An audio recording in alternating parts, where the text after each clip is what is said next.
And greetings to the queens and also, of course, to the kings who are here watching the Always the Queen, the Metamorphosis live broadcast this afternoon. Happy Sunday, everyone, and welcome back to the Always the Queen, the Metamorphosis platform for another Sunday afternoon chat. Thank you to those of you who are here watching with me live.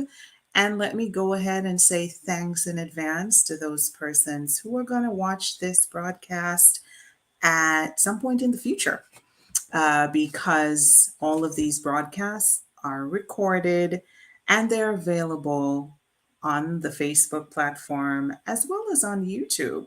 So you can watch them and rewatch them and share them with anybody who you think needs to hear these messages as well. All right, so I'm going to jump right into today's conversation. Today, we're going to be talking about forgiveness. Uh, an interesting topic, I would say, maybe a little sensitive as well, but an important topic to tackle nonetheless. And so I thought that I would unpack this a little bit today, and I hope that what I have to say about the topic will resonate with those of you who are watching and listening to me. All right, so let's talk forgiveness. Um, I have put what I want to say this afternoon into point form. And I have 6 very specific points that I want to share this afternoon. And the reason why I have decided to put it in point form and to number the points that I want to share is because I know sometimes there are persons listening to me. Some of my followers have actually said this to me, that, I'm taking notes, taking notes while you're talking. And so I know some people like to make sure that their notes are well organized. So, this is my way of helping those of you who are taking notes this afternoon. I'm letting you know that there will be 6 points. I'm also like that. When I take notes, I want my notes to be highly organized. So, I'm telling you that I'm going to touch 6 points today. I'm going to try to keep this broadcast at an hour max. So we're going to hit the 6 points and then we're going to wrap it up and say goodbye. Okay. So let's talk forgiveness, shall we? All right. So, point number 1, uh, I want to talk about misconceptions that we often have around forgiveness. It's the reason why I decided to name this broadcast Let's Talk Forgiveness, Fact versus Fiction, because there are a lot of things that we have been taught to believe about forgiveness that are not necessarily accurate. Um, I think that many of us have been culturally programmed, socially programmed to view forgiveness in a very specific light. And sometimes there are a lot of misconceptions that float around, and we just believe them to be fact.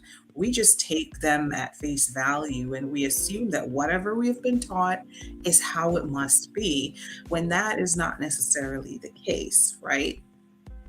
So, one of the things that I know we have all been socially and culturally programmed to believe is that forgiveness is a gift that you give away to the person that you are forgiving.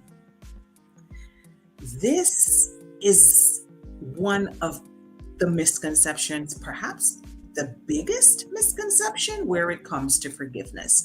And it is the reason why Most persons are reluctant to forgive. Most persons flat out refuse to forgive somebody for whatever it is that person has done, because we are taught to believe that forgiveness is a gift that I give away to a person who does not deserve it. And if that person has hurt me or done something that I did not like, I don't feel like that person deserves a gift. And I view my forgiveness as a gift. And so, no, I will not forgive. I refuse to forgive this person for whatever it is that they have done, because they will get nothing from me, and certainly not a gift. And that is how many of us have been taught to view the forgiveness process, right? Um, in reality, forgiveness is not a gift for the person that you are forgiving. Forgiveness is actually a gift that you give to yourself. Light bulb moment. I'm going to say that again.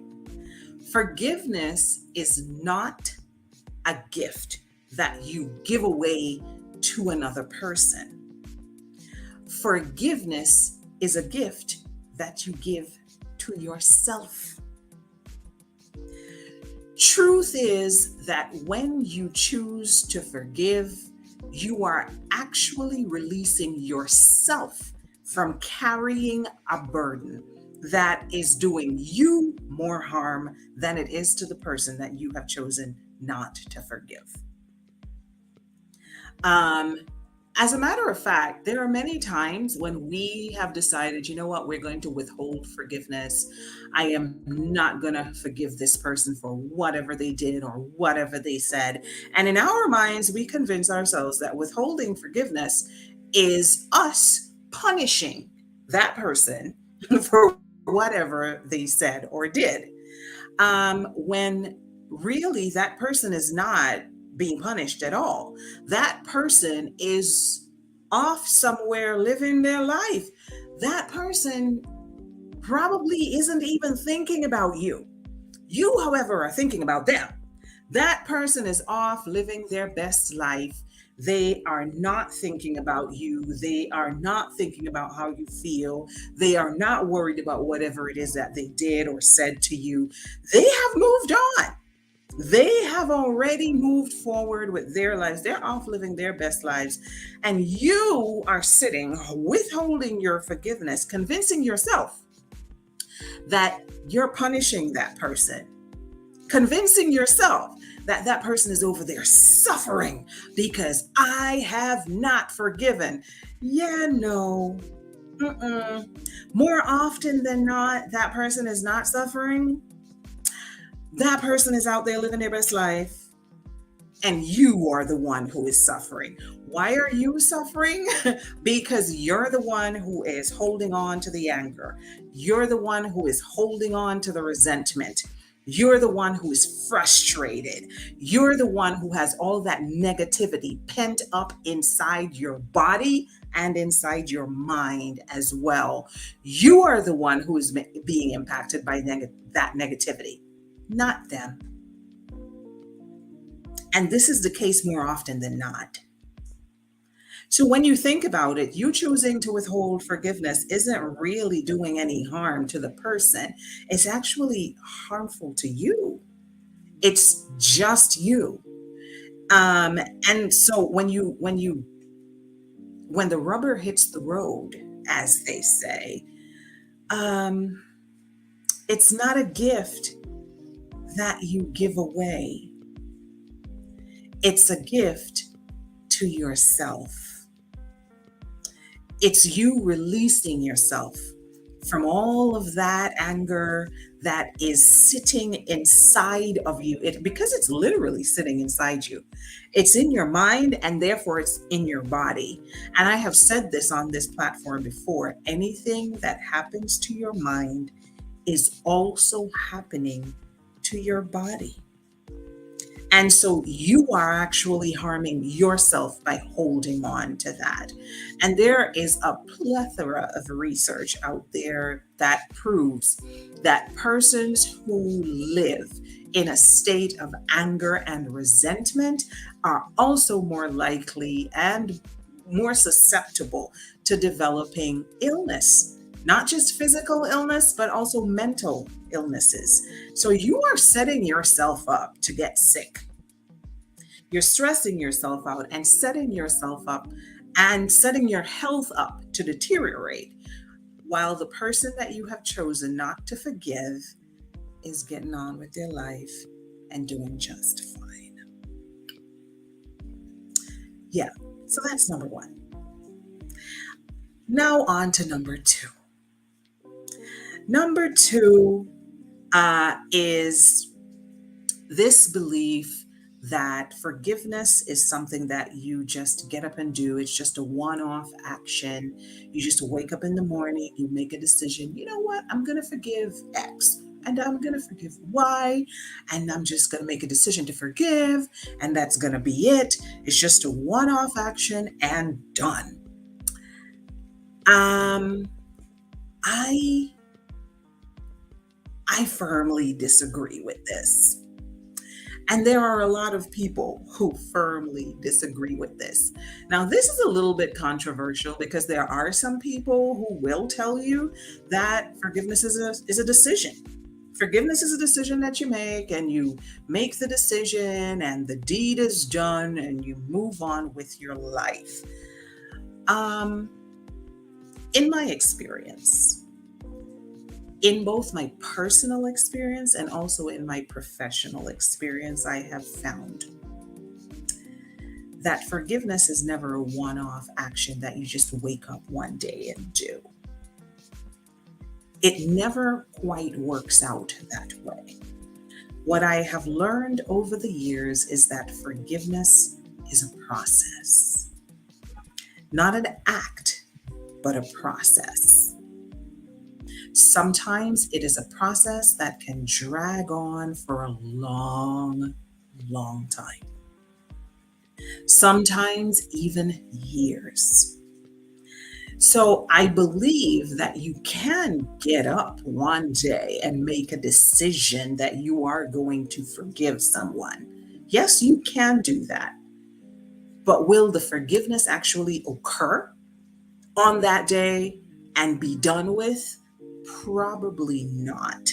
You will probably find yourself in the process of forgiveness for quite some time, because forgiveness can sometimes take you a while.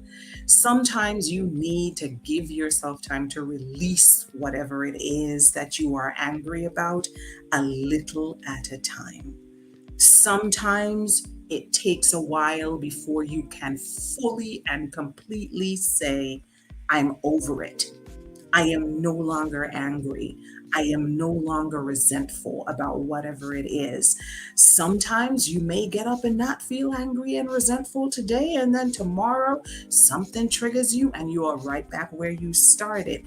Sometimes forgiveness is not a linear process. Sometimes it's a zigzag or a circle where you find yourself cycling for a little while, where you're less angry or more angry. But the point here is it's a process. It's a process.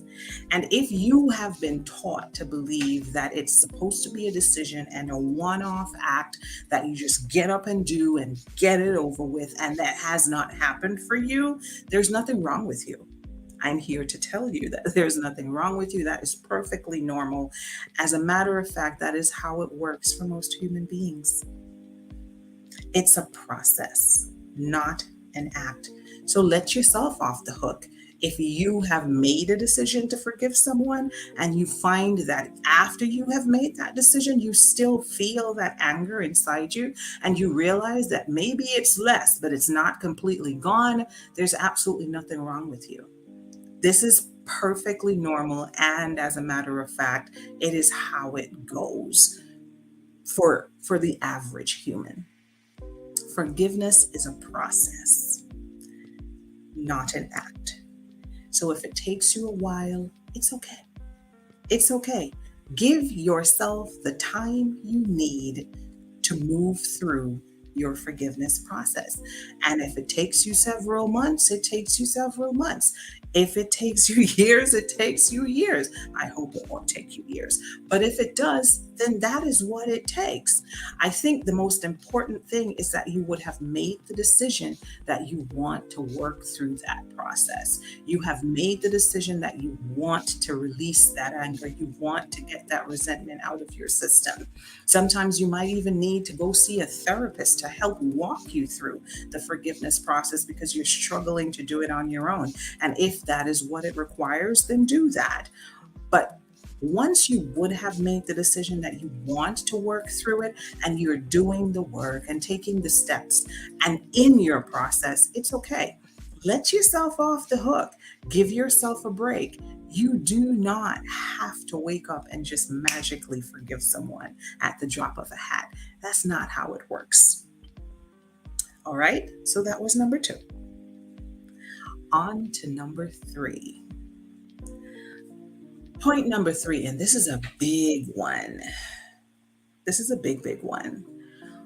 Point number three is this school of thought that we have all been fed, that when you forgive, you must also automatically forget.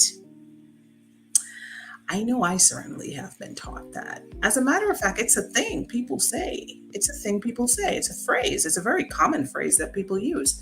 You're supposed to forgive and forget. Forgive and forget. They go together. You should forgive and forget. Somebody did something to you, forgive and forget. It's a thing we say. It's not, however, humanly possible. I'm going to say that again. It is not a thing that is humanly possible. The human brain was not designed to just up and forget things, especially things that have traumatized you. The brain is going to store that. If you had an experience that was particularly painful and traumatic, it is going to be stored. It is not a memory that is going to just poof and disappear out of your brain. The likelihood that you will forget that is slim to none. I said what I said, slim to none, literally. We do not forget the traumas that we have experienced. It's not a thing. And if that trauma was caused by another person, I think it is even less likely that we will forget. So the whole idea of you have to forgive and also forget, really not a thing that anyone should require of a human being. It is not something that the human brain will naturally do. And I'm speaking from a purely scientific perspective here. Okay. It is not something that the human brain will just naturally do. This somebody did something to me, it was terribly traumatic.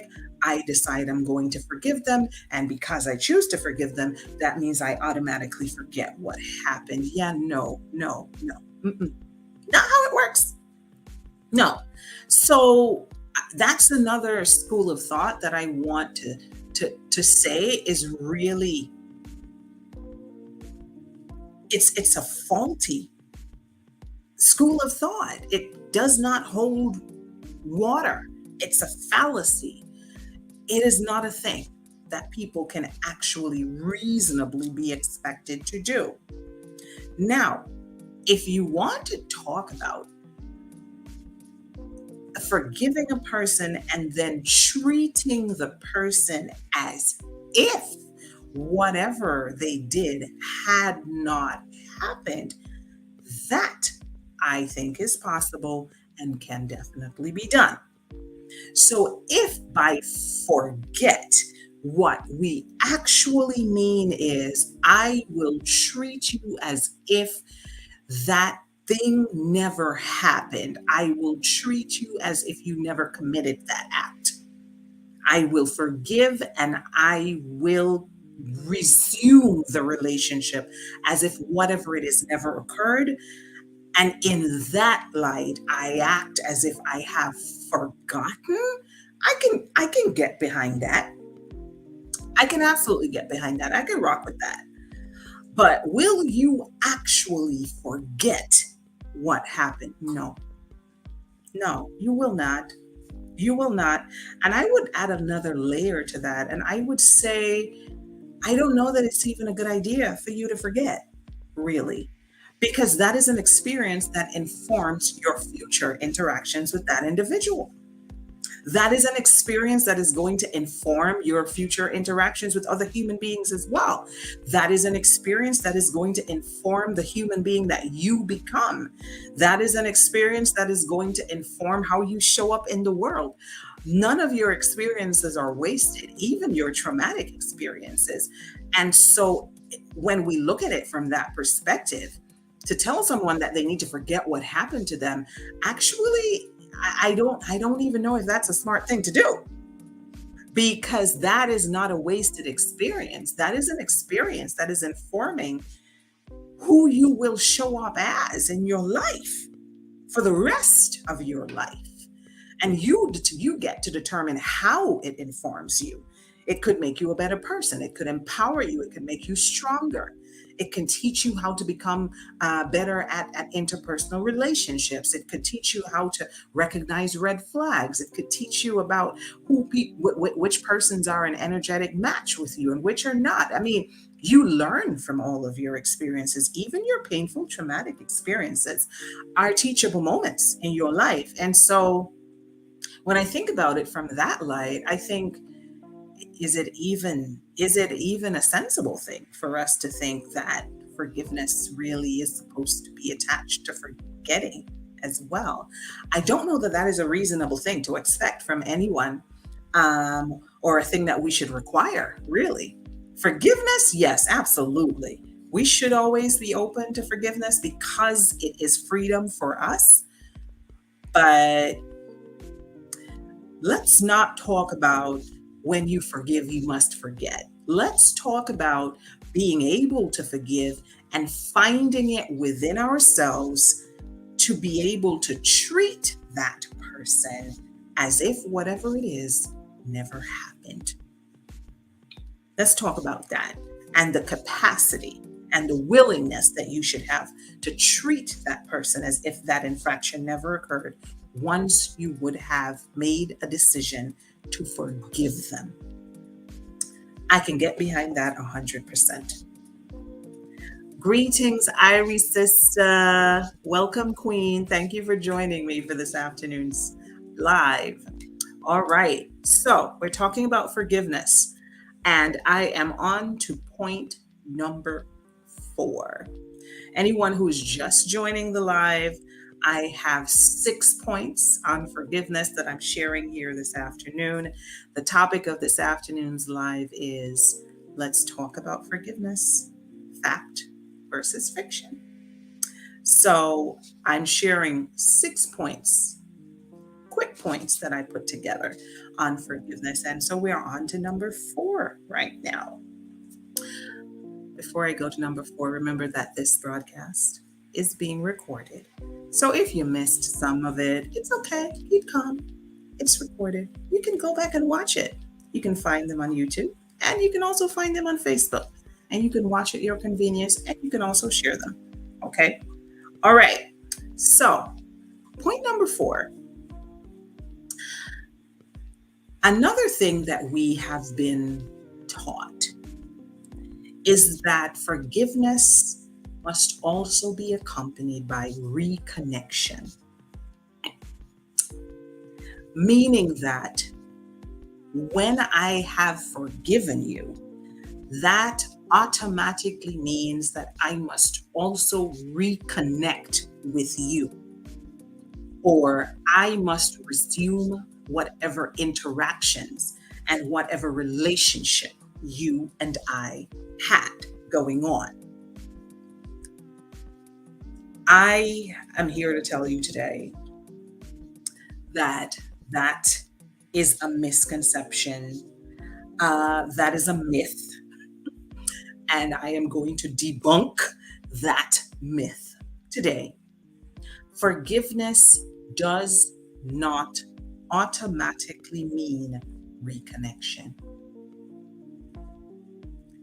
I repeat, forgiveness does not automatically mean reconnection. You can forgive someone and you can choose not to allow that person back into your life. You can forgive someone and choose not to reconnect. You can forgive someone and decide that person has no access to you anymore. Because the fact that you have forgiven them does not mean that they are no longer toxic or dysfunctional. Sometimes forgiveness is followed by reconnection. Sometimes. Sometimes forgiveness is followed by a resumption of the relationship.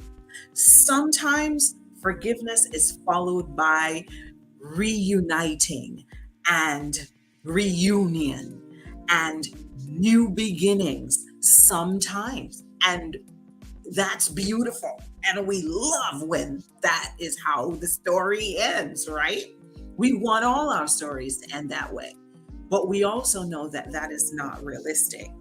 It doesn't always go that way. We have to remember that we live in a very real world, and there are times when people choose to just be who they are.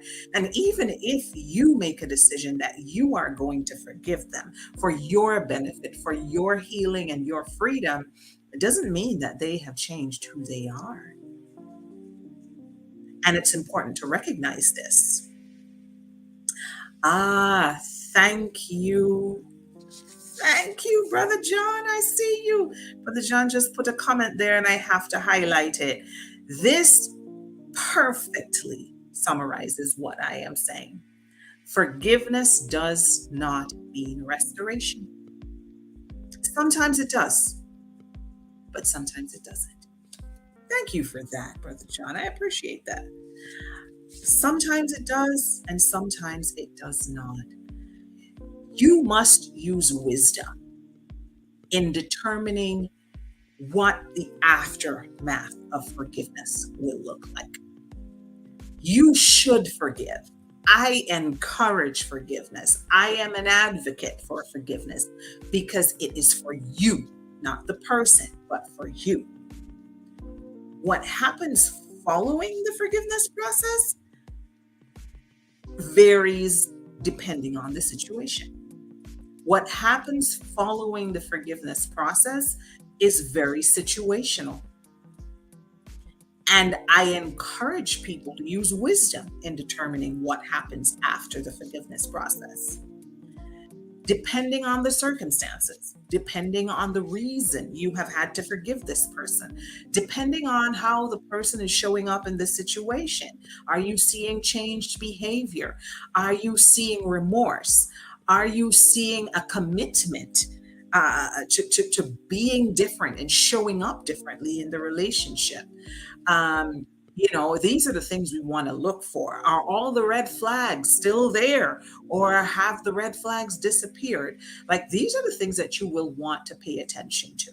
Because, as I said earlier, the fact that I have forgiven the person does not mean that the person is no longer toxic. So I can forgive, but I can also determine that you no longer have access to me. Or you may have access, but you have limited access. I can forgive, but I may determine that I no longer wish to be in interaction with you. I no longer wish to continue a relationship with you, or a friendship, or whatever it may be. And that is entirely your choice. And you should not view this as a self centered act.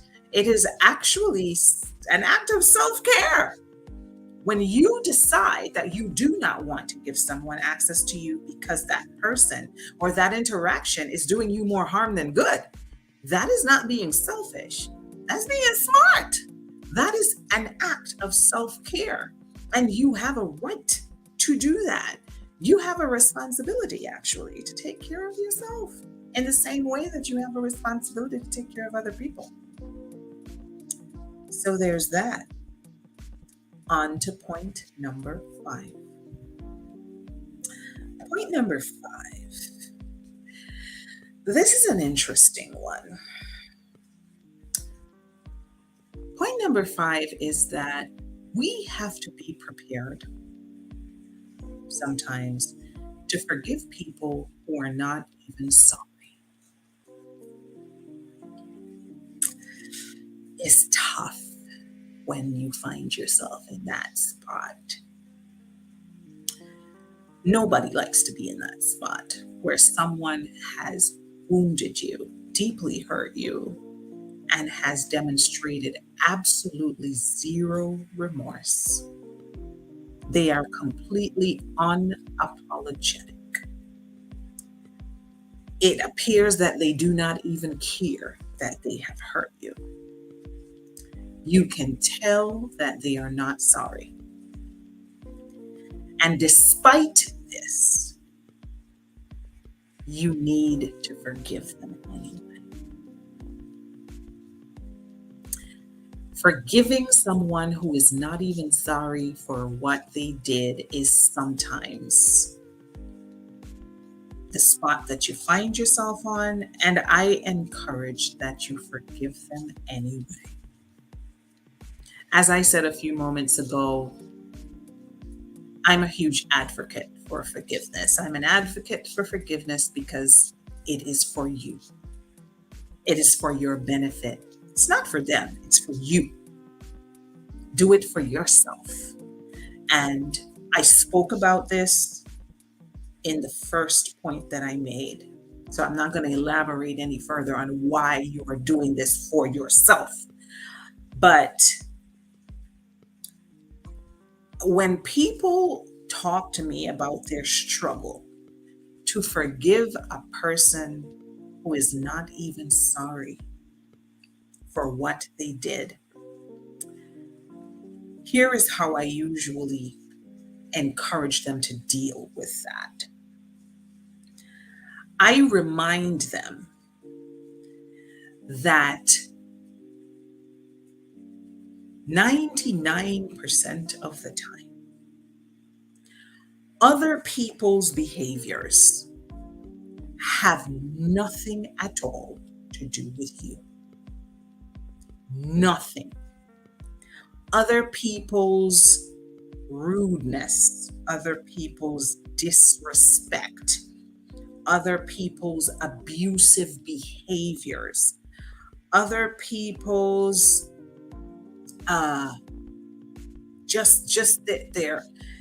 their inappropriate and harmful behaviors that they engage in that cause you pain and suffering. Though you are experiencing the pain and the suffering that results from their behavior, know in yourself that that behavior has nothing to do with you. You didn't cause it. You have nothing to do with someone else's choice to get up and be atrocious to those around them. It's not about you at all. It's their stuff. It's their trauma.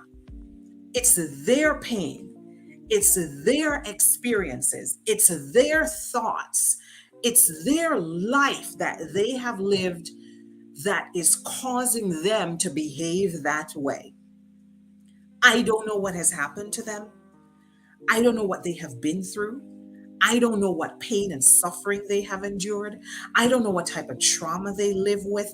I don't know what's going on behind that face. But whatever pains they are walking around with is what has made them walk around hurting and breaking people. Has nothing to do with you. And if you are able to remind yourself of this, you will understand that many times when people walk around and they just behave atrociously toward other human beings, it's because they themselves are in pain.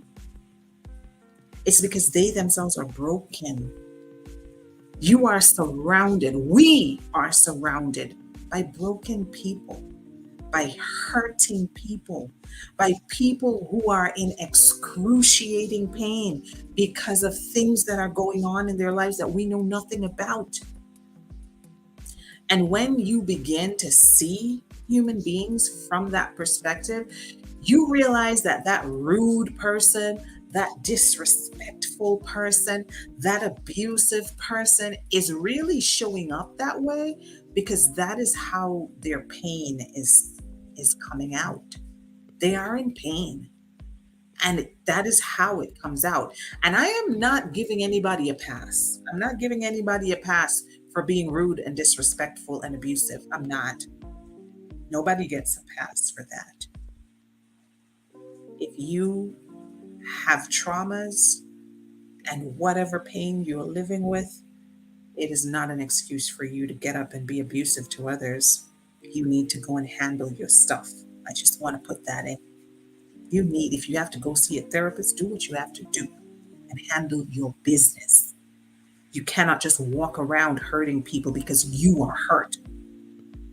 Okay? Just wanted to put that, to stick that in.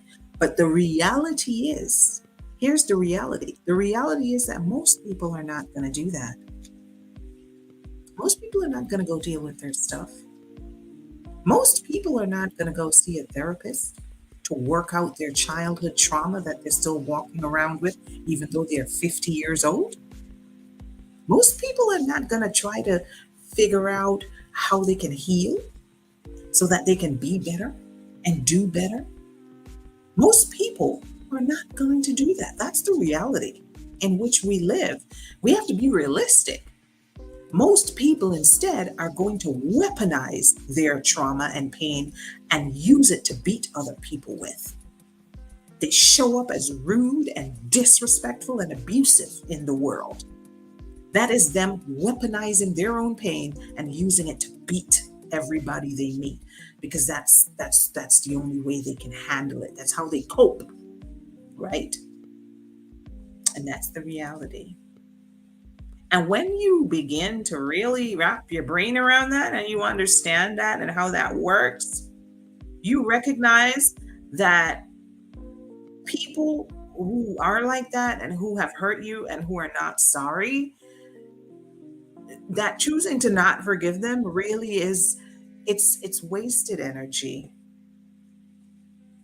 It's it's wasted energy, really. It's the best way I can describe it. Because you choosing to remain angry about that is not doing them any harm. You're harming yourself because they're just going to keep going on and doing what they do. You are going to harm yourself by holding on to that and keeping that inside your body because their behavior has nothing to do with you. Their behavior is their stuff that they're walking around with. It has nothing to do with you. So the fact that they are not sorry, it should not prevent you from making a decision to just let go of whatever it is that they did or said. And in a case like that, you might want to make a decision to forgive and not allow this person to have access to you anymore. You might want to make a decision to forgive and not reconnect with that individual, which is okay, but you should forgive. As a matter of fact, when you think about the fact that this person may be in so much pain that they don't know what to do with that pain, and so they just use that pain against other people as a coping mechanism instead of anger, it often makes you just feel compassion for them instead. Instead of anger, it makes you feel pity because because you recognize that that's just their pain showing up as rudeness and disrespect and abuse. Hurt people hurt other people, unfortunately, but that's how it works. All right. So that was point number 5. On to the last and final point number 6. And then we're going to call it a day. The last point I want to make on forgiveness is the fact that when you are offering forgiveness, you should not leave out yourself. When we have conversations about forgiveness, most of the time, our conversations are about forgiving other people. As a matter of fact, I've sat here and I've talked for almost 45 minutes about forgiving other people. Because more often than not, when we have conversations about forgiveness, that's what it's about. It's about forgiving other people for what they have done to you. I cannot have a conversation about forgiveness today without saying that when you are sharing forgiveness, don't leave yourself out. You must also get into the habit of forgiving yourself. Do you know that many times we struggle with forgiving ourselves, but easily forgive other people? I've come across a lot of persons like that. They are quick to forgive another person who has done something to hurt them, but they struggle. It is a real challenge for them to forgive themselves for something that they did that they are not proud of. Happens a lot. So I cannot finish this broadcast without saying that when you are offering forgiveness, don't leave yourself out. Cultivate the habit of forgiving yourself as well. You made a mistake, you did something that you are not proud of, you made a decision that you later realized is a poor choice, but you can't take it back. And now you're dealing with the consequences and you're mad at yourself and you're angry and you get into that self deprecating place and you're like, oh, why did you do that? You know, and you struggle to let yourself off the hook. And you call yourself all kinds of names and you tell yourself how stupid you are and this and that and the other. And you beat yourself up because you made a poor choice. We've all made poor choices. I don't know any human being who hasn't made a poor choice here and there along their journey through life. It goes with the territory. There is no perfection on this side. And so learning to forgive yourself, so important. So important. I want to say that one of the biggest reasons to practice forgiving yourself is the fact that we are all just doing our best. Really, when you think about it, we are all just doing our best. You see people out here moving around. Some people are apparently not navigating life so well. The people who annoy us, the people who we consider to be, uh, dysfunctional and toxic and unhealthy and so on and so forth. I mean, all the humans that are just moving around out here. I truly believe that everyone is just doing their best. And I know you're probably listening and you're thinking, everyone isn't doing their best. There's no way. Um, I think it really depends on how you define one's best. And I think this is something that we also have been programmed to believe that is a misconception. It's a falsehood that we need to really debunk.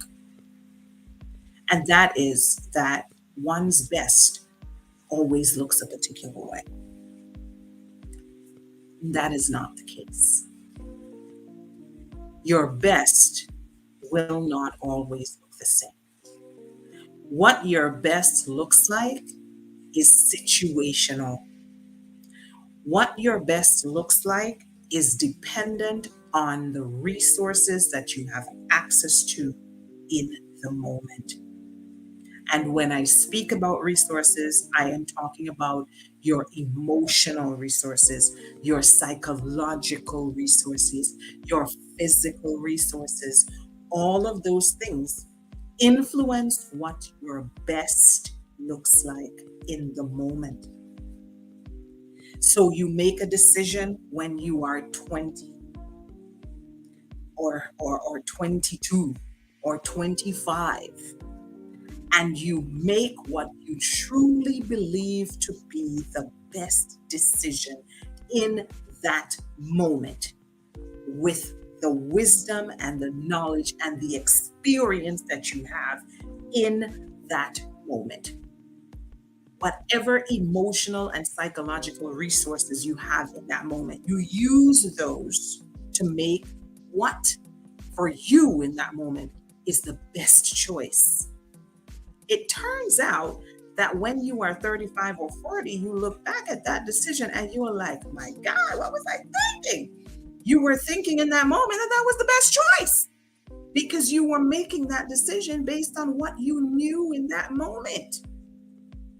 How can 40-year-old you beat up 25-year-old you when 40-year-old you knows so much more than 25-year-old you knew? You cannot punish yourself for not knowing what you didn't know when you didn't know it. That does not make sense. That is equivalent to you beating somebody up for not knowing something that they haven't learned yet. It's like, let's see if I can come up with a better analogy. It's like you have a 2-year-old and you're lashing out at that 2-year-old for not knowing what the 7-year-old should know. It doesn't make sense. And so you must recognize that even when you look back at choices that you made that you now recognize to perhaps not have been the best choice, you were doing your best in that moment because in that moment you truly thought you were doing what was best. And in that moment, that was you showing up at your best. What your best looks like now is going to look totally different because you now have access to so many more emotional and psychological resources. You have grown. You're decades older. You have evolved. You have matured. You have so much more experience, which means you have so many more resources now. Which means what your best looks like today is going to look so different from what your best looked like 10 years ago. And newsflash, 10 years from now, you're going to look back at decisions that you're making today and probably go like, what was I thinking? Because at every stage of your life, your best is going to look different. As you evolve, your best and what it looks like is going to keep evolving with you. That's just how life works. And so this is the reason why I say everybody is just doing their best. Even the people who we look at and we're like, look how this person is so toxic and dysfunctional out here, just out here messing up life for themselves and for other people. Like, how can you say they're doing their best? There's just no way. I say yes, they are doing their best because perhaps whatever emotional and psychological resources life has given them is causing them to show up that way. That is their best. It might not be your best because you know a lot more than they do. You have more experience than they do. Perhaps you grew up in a different family under different circumstances. Perhaps your family was able to provide you with more emotional and psychological resources.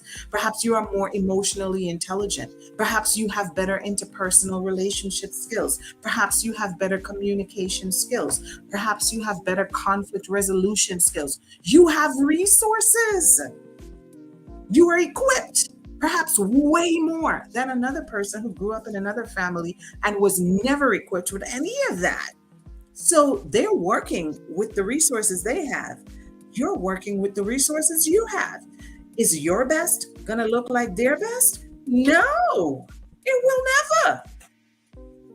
And so from that perspective, I say yes. Yes, they're doing their best. Their best probably doesn't look so good because they don't have a lot of resources to work with, but they're doing their best with what they have. You see people making poor choices sometimes. Believe it or not, sometimes they're doing their best. In their minds and from their perspective, whatever choices they're making looks like a good choice because they're working with whatever resources life has given them. And sometimes life just has not given them sufficient resources to work. And sometimes it's you. Sometimes it's not another person.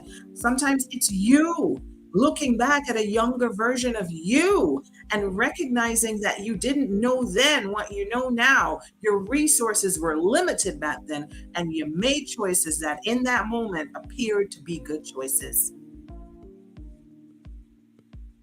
Sometimes it's you, and you have to find it within yourself to forgive yourself, to acknowledge that you were doing your best in that moment and let yourself off the hook. I read a quote that I had put up on the Always a Queen platform some months ago. I was just kind of reviewing some old posts the other day, and I came across one that really jumped out at me because of the topic I knew I would be speaking on today. And I was like, oh, this really resonates because I'm going to be talking on forgiveness. And it said, um, to the girl that I was, I forgive you. That hit me like a ton of bricks when I read that. Um, and I repeated it to myself because I realized sometimes even I am guilty of not giving myself a break, of not giving myself some grace and some compassion because I made a choice that I feel disappointed in myself about, and sometimes I realize it's me. Sometimes I'm talking to other people, but it's actually me that needs that word, you know. And I repeated it to myself, and I will repeat it to you today. To the girl that I was, I forgive you. You were doing your best. And I encourage you to repeat that to yourself as well. Yeah. When you are in the process of forgiveness, don't leave yourself out. You deserve forgiveness too. Yeah. And that's all I have for you today. That brings us to the end of today's live podcast. Thank you so much to those of you who have been here with me. Thank you to those of you who have been in the chat section interacting. I appreciate you very, very much. Um, and I will see you at the next live broadcast, which should be in the next 2 weeks. So I look forward to seeing you here with me live again in 2 weeks. Remember that this recording is going to be available, so you can rewatch it, you can share it. I feel like this is a live broadcast that people need to share.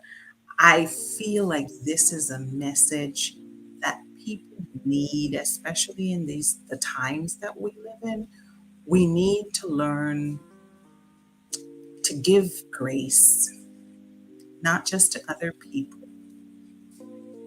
but to ourselves. And that's what I want to leave you with today. So, on that note, I thank you once again for being here with me this afternoon. I look forward to seeing you again in 2 weeks.